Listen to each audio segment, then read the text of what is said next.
Listen, stop doing marketing wrong in 2025. Before you spend another dollar of your money on marketing, hear me out.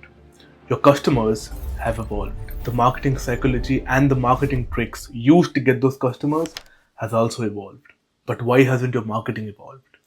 If you're using the same traditional marketing tactics and are expecting to win big in 2025, you're not going to make it. You are going to stay average. Because average people do average things to stay average. And using traditional marketing tactics in 2025 is going to position you as average. So, how to win big in marketing in 2025? You see, old tricks don't work anymore. And what are these old tricks? Generic lines that you think are special. Lines like results guaranteed. Hey, give me some of your time. Trust me with this. And if you don't achieve these results, I'll give you $3,000, $2,000, or whatever X amount back. Limited time offers, etc. etc. These all are traditional tips and they are outdated and makes you look generic and average in 2025. Customers have gotten smarter and don't fall for that bullshit anymore. But why? Because everyone is doing it. So it's basically red everywhere. So if you change your tactics and actually apply the stuff taught in this video, you'll be the yellow and red. The first point is non-negotiable. You as a business owner and your business should possess authenticity. This is what works in 2025. Being authentic. But if you're not accustomed to this and if you don't have an idea of how to exactly position yourself as authentic, I'm going to show you how.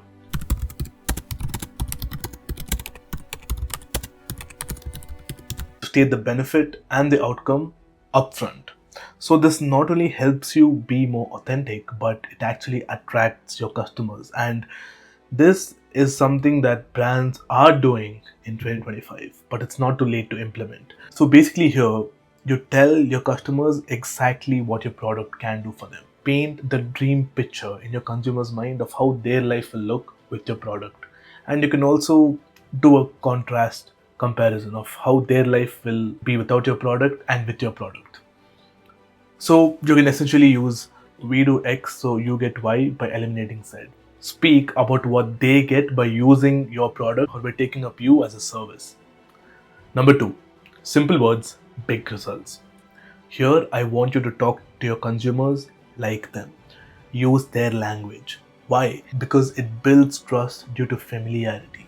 Instead of using corporate jargon and instead of using words like we're a strategic marketing company, how about you highlight the benefit and outcomes of your product or your service by using words that they use, by making it more familiar to them. So even if you're a relatively new service in their life, they can easily build trust with you. Point number 3, embrace underselling. And you need balls to implement this because all we've taught in marketing is to sell, sell, sell, sell, sell. But here's where pattern disruption helps you get noticed. When everyone is trying to oversell, undersell. But how do you undersell? Should I give everything away for free? No.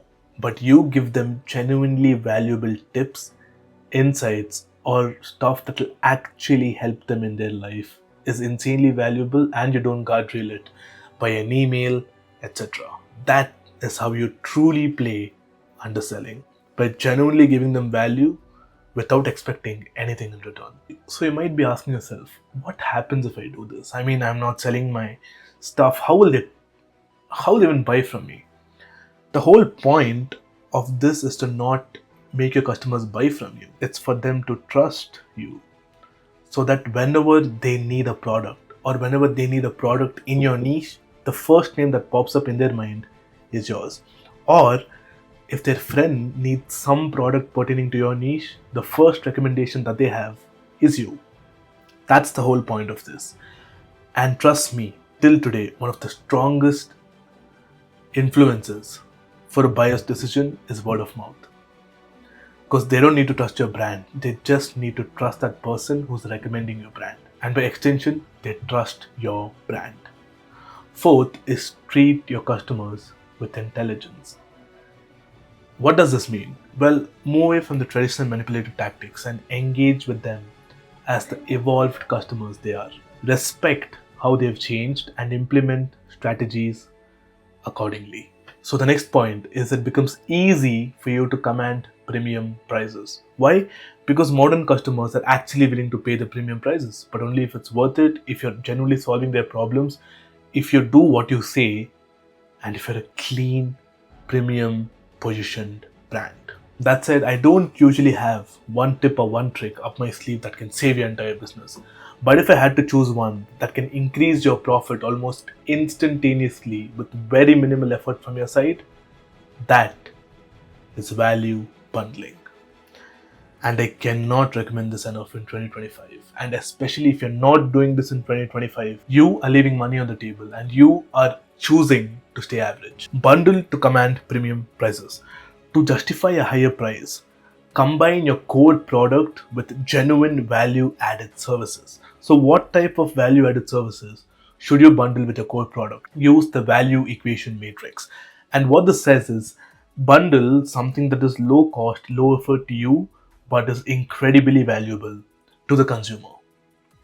Sit down, evaluate your business, take a pen and paper because that stimulates your brain more, and see what's low cost and low effort to you, but it's incredibly high valuable to the consumer.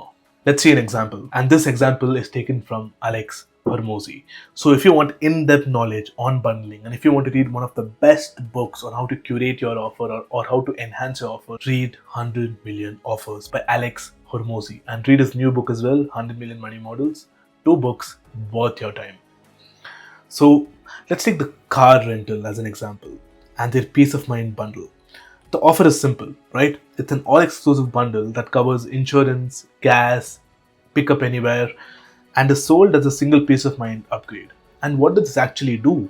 Well, as a business, it's low cost for you. It's perceived to be high value for the customer because you're genuinely solving their headaches, which leads to massive profit. And the psychology behind this is that you're not selling features, you're selling emotion. You're selling the feeling of freedom from stress and the fear of hidden costs. So instead of a $35 per hour car, it becomes up to $60, and the customer is genuinely happy and is satisfied paying for it. Why? Because you take care of their headaches. Well, it's not about the money. It's about what that problem is worth for them and how much time of their life and how much stress that problem is causing them. And the higher the stress and the problem it causes them, the higher the value. You see how this works? I can't believe I'm saying these words, but write like a human. And this is one of the most important points I can give in this video to improve your marketing in 2025. Write like a human. This means stop using robotic corporate language in your email, website, and your newsletters. Words carry power. Your customers process every syllable you write through the lens of their own unique experience and vocabulary, right? If I say, imagine a dragon that looks like a unicorn, you can imagine some weird alien Area 50 type species, right? But how? I'm using words, yet you can imagine something. That is the power of words. But the unicorn can be different. It can be in different color. The dragon might look different based on the context you have. And what is the context you have? That is your own unique experiences, your vocabulary, etc. Another reason why you should write like a human is that authenticity builds connection. And if you want to build authentic connections, it's simple. You have to be authentic. And one of the best ways to be authentic is to write like a human. Listen, I understand. Writing everything and manually writing everything in 2025 simply doesn't make sense. But for those high leverage clients, and for the clients and the brands that actually add value if you work with them, that'll actually be a big boost for your business just because of their name. For people like that, for high leverage customers or brands like that, write it manually because it's worth it, right? So in a week, if you write about 100 pieces of content that's completely from you, don't you think it's worth the money that you'll be making? And even in your automations, you can use something like RAG to essentially create posts or content that literally sounds like you. I mean, of course, here and there it might make a few mistakes and people might perceive it to be AI, but most of the time it will sound like you. So you can use things like that as well. If you want to see me build an entire social media system that basically posts exactly like you, subscribe, and I'll be posting that video very soon, and it's going to change the way you do social media. That's it. I want you to be direct, not vague. Stand out by speaking to the person, not the crowd. So, this is what I meant by writing those emails yourself to high leverage clients. Creating a one on one feeling is different. Appealing to their ego, telling them, hey, listen, I really love this piece of content that you did, and I can do this for you, or I can help you make it better by doing X. The more detailed and more personalized it is, it makes it more meaningful for them and it makes them want to work with you. That's the simple idea behind it. In the age of AI, how do we leverage AI and in what activities can we use AI? And that's what we're going to look at now. Use AI the right way. It is a powerful assistant and nothing more than an assistant. Here's one of the most important reasons on why you should actually use AI sparingly, and it's because of the burnout trap. AI can cause a burnout when you spend more time fixing its mistake than actually doing the work. I have experienced this myself. I mean, not recently, but I think around the third generation of ChatGPT, I wanted to write a piece of content. And in my mind, I thought, okay, AI is fully autonomous. It can brainstorm what idea I should make it in and writing and this, that. I ended up wasting 5 hours of my time getting a basic ass content where if I just sat down and wrote the content, it would have barely taken me an hour. Did you see what I'm talking about? And by using AI the right way, it's going to prevent you from losing a ton of time. But what do we do to actually make AI productive? Let's see. The core mistake which most of them are making is that they treat AI like it's smarter than them. But it's just a powerful assistant, not a replacement for your mind. So here's what you should delegate to AI. Research. Let me just write this down. Research. Use Perplexity. Why do I recommend Perplexity for research? Because it's essentially a search engine, right? So if it makes you a piece of content, it's only going to be made using citations. It's only going to be made from sources. So there's a less chance of it giving outdated content or hallucinating. The second is data gathering. This can also be done by Perplexity or ChatGPT, and this really doesn't matter with which AI you do it in. So I'm just going to put all repetitive work. Again, all coding, hands down, use Claude. As per my experience, this has been my best coding assistant to date. Use Claude for coding, and if at all you had to writing. But this is usually for drafts where you make the final check and then approve it, or basically build off on that idea. And technical documentation again can be done by all, but I recommend Perplexity. I'm just going to write Perplex. And brainstorming, you can actually use ChatGPT. You can use ChatGPT, or I think Grok and Perplexity also has it, but I found ChatGPT to be the best in my personal experience. That is, you can turn on the voice mode in ChatGPT to actually talk and to brainstorm ideas back and forth. This gives you a feeling that you're actually talking to a person, but you're talking to an extremely intelligent person. So it's very good for brainstorming that way. But here's what you should not do with AI. Never outsource your core human value. That involves your creative strategy, your customer communication, and your own unique experience. So, what is the cost of actually using AI in this? Well, creative strategy actually wouldn't be creative at all because it gives you a lot of jargon. Because it gives you a lot of jargon and it wouldn't give you the output that you want. And definitely do not use it in customer communication because it's an instantaneous red flag to all your customers and they'll stay away from it. Third is when your unique experience is actually required. Like, for example, making this video. There's a big difference between me talking to you and an AI talking to you. Even though I'm talking to a camera and you're viewing me from somewhere else, from some different part of the world, you can still feel the connection. Because I'm human and I'm being authentic. I'm trying to provide genuine value to you. That's it. Don't be complacent. If you want to do one thing that does not let you rely on AI that much, is don't be complacent, right? Something that is more of a consequence if you be complacent is that you get commoditized. And the moment you let AI replace your creativity and expertise, you become a commodity. And commodity businesses eventually fail. Now you're through 80% of this video. And the last 20% is where you learn forever.